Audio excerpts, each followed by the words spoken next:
ce cessez-le-feu aurait pu être signé il y a au moins 6 mois. En réalité, les paramètres du cessez-le-feu actuel sont assez similaires à celui qui avait été présenté aux parties il y a 6 mois. Il est évident côté israélien, Netanyahou, pour des raisons politiques qui ont trait à sa survie politique, il est triplement inculpé dans des affaires de corruption, avait intérêt à faire capoter ce cessez-le-feu parce que il dépend de ses alliés de la droite, de Smotrich et Ben Gvir dont j'ai parlé tout à l'heure, et qui avait menacé en fait de quitter la coalition, de faire vraiment chuter son gouvernement s'il signait un cessez-le-feu face au Hamas. Et de l'autre côté aussi, évidemment, il y a eu des calculs politiques côté Hamas. On voit bien que il n'acceptait pas, par exemple, il y a plusieurs choses, mais très rapidement, le Hamas avait demandé un retrait total des forces israéliennes lors de la première phase. Là, ils ont accepté que l'armée israélienne ne se retire pas dans la totalité de la bande de Gaza lors de la première phase. Que ça se fasse de manière plus progressive. De manière graduelle.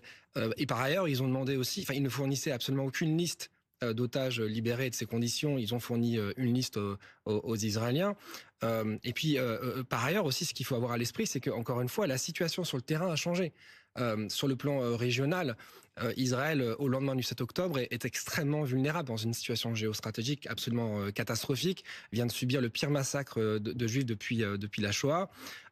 Et par ailleurs, est engagé dans une guerre multifront, multi-arène, au nord, au sud, à l'est, à l'ouest, face à un réseau milicien très dense, pro-Iran. Et il y a eu un renversement des rapports de force, avec l'élimination de Nasrallah, le chef du Hezbollah au Liban, d'Haniyeh, le chef du Hamas à Téhéran, de Yirkeh Sinwar, le chef du Hamas aussi à Gaza.